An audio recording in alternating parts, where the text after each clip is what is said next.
So my veins do not take very nicely to IVs. Uh, this is just one of the many bruises that I now have, and that's about the worst one. It was way worse before too. It's not even showing up very well on camera, but this whole area used to just be like bright blue. So yeah, that was fun.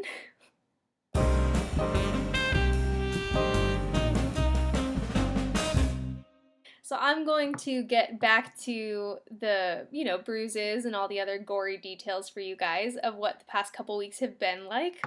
But first, I wanted to say thank you so much to everybody who has just been so patient and understanding. If you've been following my channel or any kind of content that I put out there, and you've had to wait for a couple weeks for anything really to get posted other than the occasional hospital updates.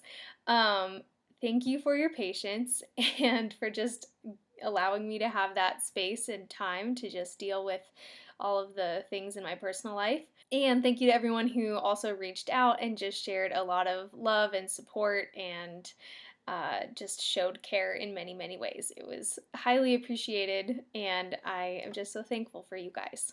In this video, what we're basically going to talk about is a very condensed summary of what happened the past couple weeks, weeks 14 and 15 of my pregnancy. I'll share with you guys kind of the details of being hospitalized and what came out of that. And then I'm also going to share with you the very raw and real medical waste, for lack of a better term, that's come with all of this process and kind of just how I've had to adjust my mindset with all of those things brought into my life. And then lastly, I will just give you a basic pregnancy update from those 2 weeks, and that will be it. So let's get started.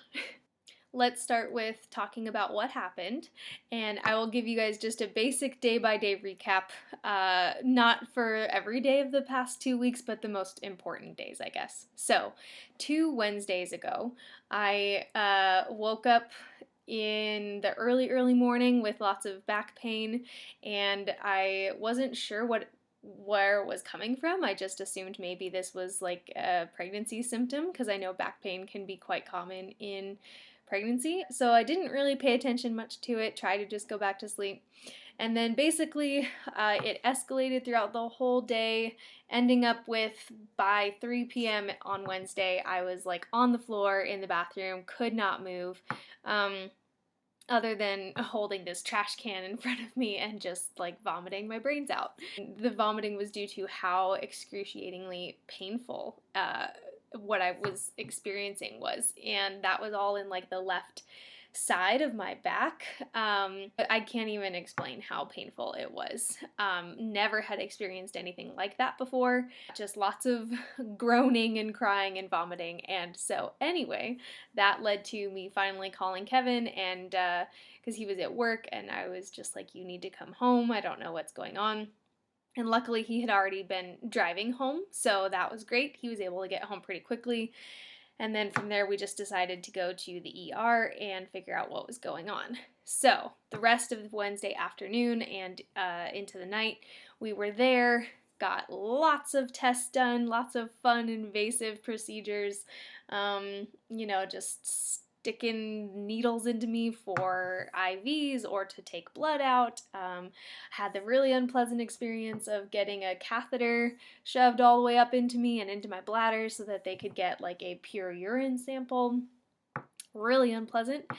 And then because I'm pregnant, we couldn't have any CAT scans at that time to see if they were assuming it was a kidney stone, but couldn't really confirm that just because of the dangers of radiation in pregnancy. So instead, we took some ultrasound pictures of my kidneys and my bladder and tried to just figure out if we could tell anything from those.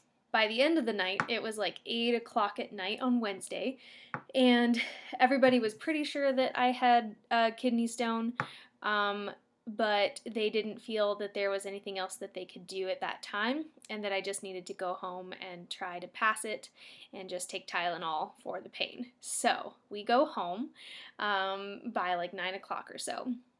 And then through the night, Wednesday night, it was just really hard to sleep. It was still super uncomfortable. Then now let's get into Thursday.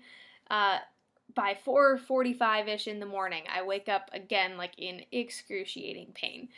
And that day didn't even take long to escalate at all, like the day before. It was just terrible. I couldn't find a position to lay down or sit or do anything without being in so much pain. So I ended up just pacing around the house, trying to just drink water and take some Tylenol, and I tried drinking some apple cider vinegar to see if that might help. Tried to eat a little bit. Finally, by like 9 or 9:30 a.m., I was on the floor again, not able to move other than holding the trash can in my face again and just vomiting a whole bunch. So anything I had tried to eat or drink all came out, and then it got to the point where the pain wasn't stopping, and even drinking water. If I tried to drink water, I would just vomit all of that back up.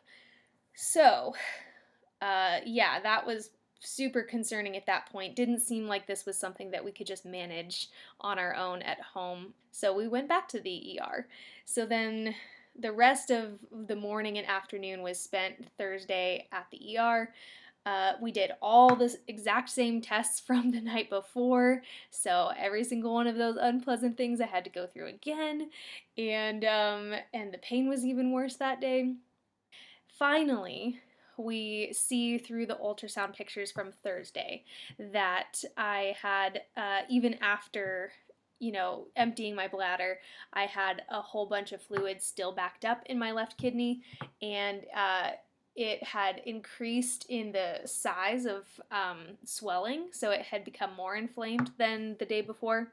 Oh, and then the blood tests also showed that my white blood cell count had gone up, which meant that my body was trying to fight an infection, which was most likely from the fluid in my kidney not being able to go anywhere. So there was something obstructing my ureter tube, the tube that goes from the kidney to the bladder. And so we could just tell that something was obstructing that pathway. The fluids couldn't travel through.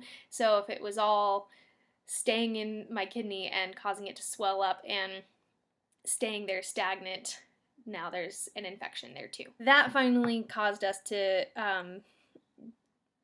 get admitted into the hospital, or rather get me admitted into the hospital. So that was really tough, because then at that point, Kevin could no longer be with me, just due to everything going on with the coronavirus, or COVID-19 safety procedures.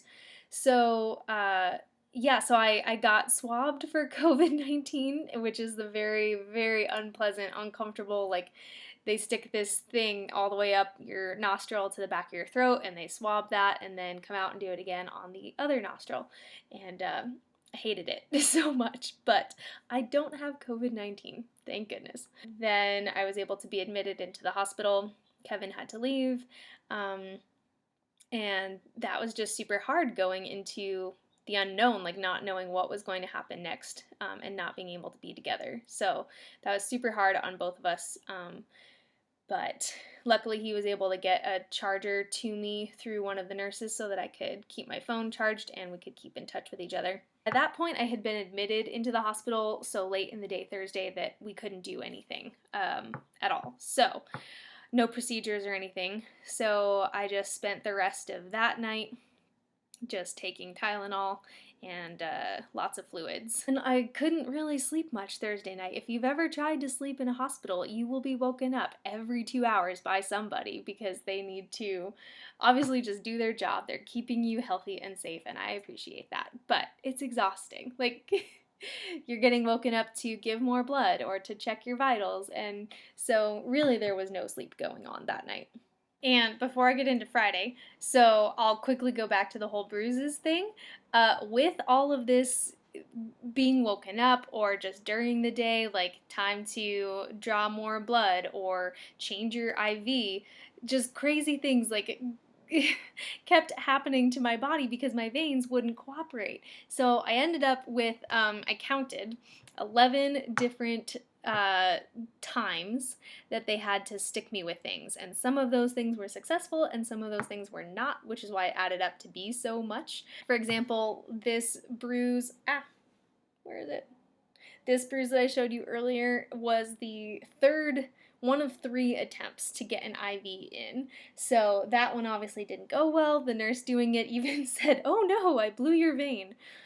So, yeah, that wasn't fun. And then she ended up trying again on the other arm, which you can't really see super well. There's like a light bruise here, but that one didn't go very well either.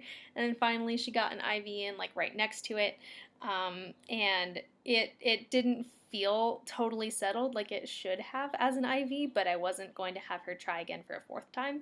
So yeah, and then other times that I had to get a different IV, like one time the one that was not here, not here, but around my arm, like on this side, I had a different IV there on a different day, and that one ended up swelling, like the skin around the IV swelled up to like the size of a golf ball one time. I'm not kidding. Like, I don't know what happened or why, but they had to disconnect that IV and then switch it out. So anyway, I ended up with lots of random bruises, lots of random pokes and stuff all over my body. Here's another, let's see if you can see that pretty good sized bruise. It doesn't show up as well here, but it's very like green right now. But that whole area was pretty swollen and more like a bluish tint for a while. In the course of my 4-ish days at the hospital, 11 different pokes, lots of IV changes. My veins are they're just the worst. They don't cooperate. That brings us to Friday. So Friday morning, I finally get admitted to minor surgery. So what they did was I just laid on my stomach on this table, and they went in through my back and inserted this tube into my left kidney through my back. That was awful just because I couldn't be sedated since I am pregnant, and that would have been risky. And so instead they like injected the area with like a numbing agent, and that basically just helped so that I didn't feel any of the sharp pain coming from the incisions and whatnot. But I could still feel all of the pressure, for lack of a better word, of this tube just going in through my skin, through the tissue, through the muscle, through the kidney, like all of that. And I was just acutely aware of everything going on too, like not being sedated. So that was fun. And then finally, when that procedure was over, then they've got this tube. It's called a nephrostomy tube, and it sticks out of my back and comes down to my side, connects to another tube that is then connected to a bag, and I just keep that bag clipped to my side, where it lets all the fluid that was backed up in my kidney drain out into the bag, and then it just consistently is draining fluids, and so I would empty that bag whenever I'd go to the bathroom. Yeah. So that was an important procedure that had to be done. It allowed all of the fluid to get out and the swelling to eventually go down. I started taking antibiotics at the hospital to treat the infection, but it did nothing about the kidney stone itself. And now that we had all this fluid draining out through my back, there was no longer any kind of pressure going from my kidney to the kidney stone or whatever the obstruction was in my ureter, like pushing on that, trying to get it to move. So now there was the problem of like just not knowing if I could get this kidney stone out on my own. So anyway, the rest of Friday was just like recovering from that, taking Tylenol as needed for pain, and I stayed another night in the hospital. And then most of Saturday, they were also monitoring just how I was doing and if I developed a fever or anything. Finally, they decided that I seemed healthy enough to be able to go home and hopefully just pass this kidney stone on my own. So by like 4 o'clock on Saturday, I was released from the hospital and Kevin was able to come pick me up and take me home. I was so happy to be back with Kevin, and he was just an incredible support during that time. Like, I was in so much pain still, a different kind of pain because it wasn't caused from like a swelling in my kidney anymore, but just like recovering from the procedure and having this thing sticking out of my back, like that was just also very painful. And then the kidney stone was still in me, so if it was moving at all, I don't know, but it was all very painful. For the next few days, Kevin just took some time to help, I don't know, just help me, help take care of like the house and everything else that needed to be done.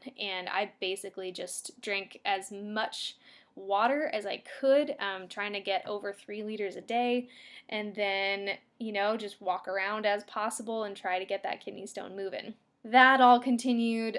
Eventually, I think the pain started to go down by like the next Wednesday, I think. So it had been like a full week.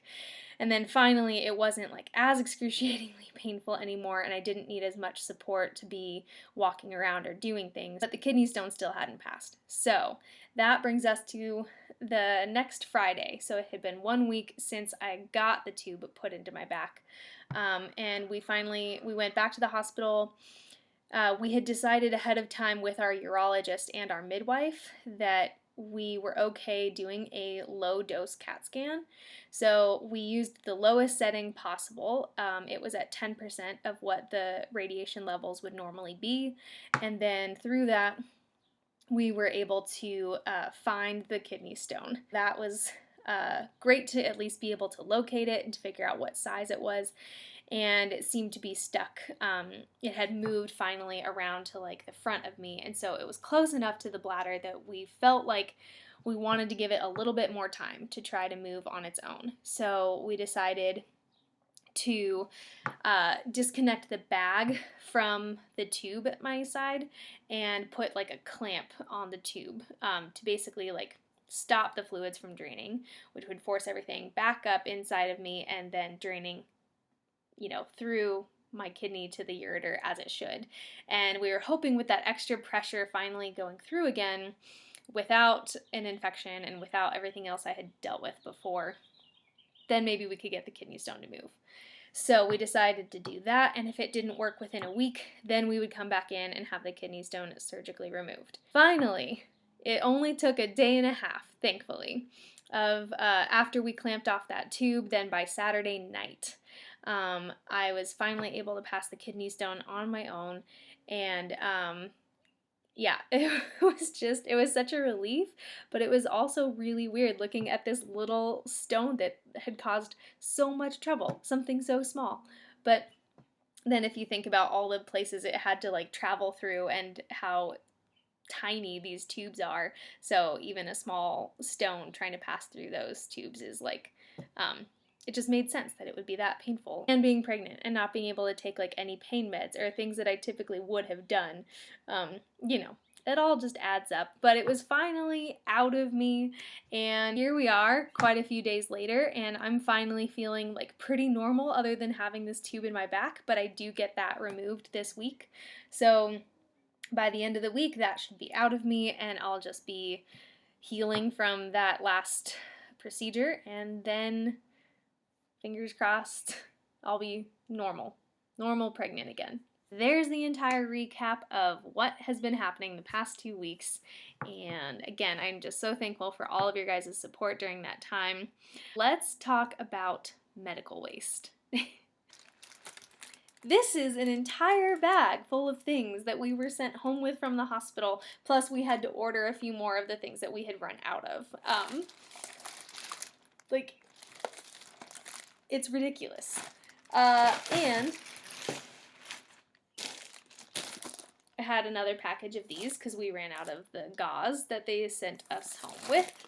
And then that doesn't even count all the medications that I was sent home with, like antibiotics to keep, treating the infection and getting that to go away, and taking this other pill so that it would help me to like increase my amount of urine going through my system, and painkillers, and and then there's all the other stuff I'm already taking, like prenatal vitamins and supplements. So much stuff. All I'm gonna say on this is that I have had to shift my mindset a little bit. I already knew that if medical waste is necessary for your health and for your thriving in this life, then don't feel guilty about that. Like, I already knew that and took my stance on that, but it's interesting going through it yourself when I mean, I have to like change the dressing around the area back here every single day, and that requires so many materials being disposed of every single day. But you do it for sanitary reasons and for your health and your healing. I guess my main feeling about it all right now is just kind of sad that I had to go through all of this and now create all of this waste. And now that it's passed and we're getting the tube out of me, like we are going to have a bunch of leftover materials that were not needed. Despite feeling kind of sad about all of that, I am very thankful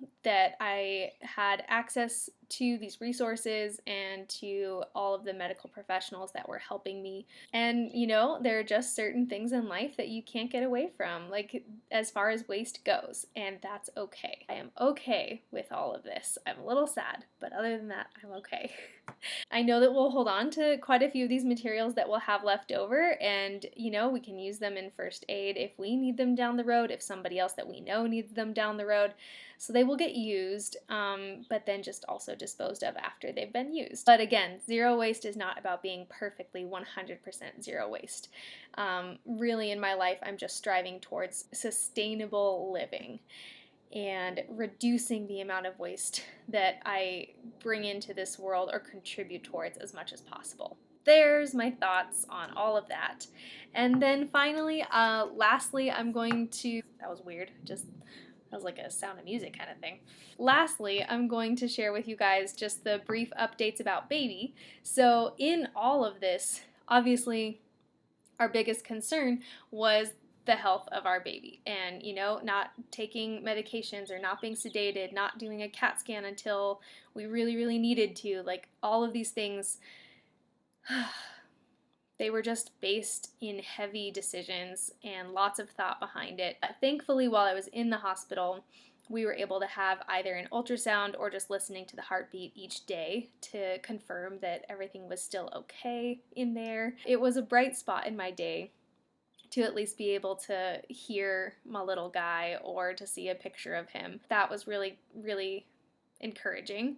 And we have another appointment at the end of this week to go to our birth center and just confirm that everything is okay. But at this point, I'm really confident that it is. So thankfully, he seems to be doing just fine. And really, in weeks 14 and 15, there wasn't gonna be a lot that I would update you on anyway as far as like symptoms go. If you put all of the pain and everything that was unrelated to pregnancy aside, I didn't really experience a big change in those weeks so far. So really it's just the size of the baby and my little bump that's growing. I do feel a little bit hungrier, maybe just a little bit some days. Oh, and I'm finally able to feel more clear movements, which has been so much fun. So he seems to be really active at night, or maybe that's just the time that I'm the most aware of him moving. But it's been really fun. I know a lot of people describe those movements as like butterflies in your stomach, which I can see, but I also still feel like they're distinctly different than that. It's obvious that there's like this little creature in me moving around and like kicking me or doing whatever he's doing. And sometimes the movements have been strong enough that Kevin's able to put his hand on my stomach and actually feel it, which has been very exciting. So we're now in the 16th week by the time you see this, but I will give that update next week for you all. So weeks 14 and 15, not too much changed other than being able to feel more defined movements. I think in week 14 he was the size of a large lemon, and then by week 15 he was the size of a pear. Lots of fun, cute little growth going on there. And then I'll show you guys the bump. So there it is. There's a little bump. Doesn't seem to be super huge, but it's definitely at the point where I can't really suck it in anymore. I mean, that's, with me laughing, that's me trying to suck in, is like that much. So without sucking in is still right there. So there's the little bump. Oh, here's my tube, if you wanted to see that. This is like the size of what's gone all the way into me and into my kidney, and this is the little clamp that we put on it when we disconnected the bag that also had a different tube here and just kept going for some length, and then all the fluid was collected in that bag and drained out. So yeah, that's what that looks like. So there you go. There is the basic update on baby and all the craziness that's happened in the past couple of weeks. Thank you guys so much again for your patience, for your support, for watching. Next week's video will be so much shorter because, again, fingers crossed, nothing crazy is going to happen and we can just go back to normal. So next week I will share with you the week 16 update of the pregnancy. Oh, and if you're interested, on Patreon, which I'll link below, I'm going to have a bonus video going up that shows kind of our preparation, like behind the scenes for baby's room, and also sharing a little bit of our thoughts on like having a nursery versus a playroom versus just a bedroom, and what we're doing to be pretty minimalistic and sustainable with all of that so far. So that'll be going up on Patreon. There's a lot of other bonus videos and content that goes up on that website, so if you're interested in supporting me and what I do, and you're just wanting to get all of that extra stuff, then you can go over to patreon.com/that.minimal.life.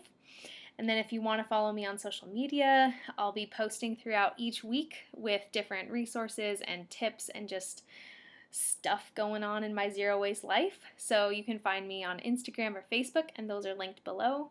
I think that's about it. Thank you guys so much for watching. Bye.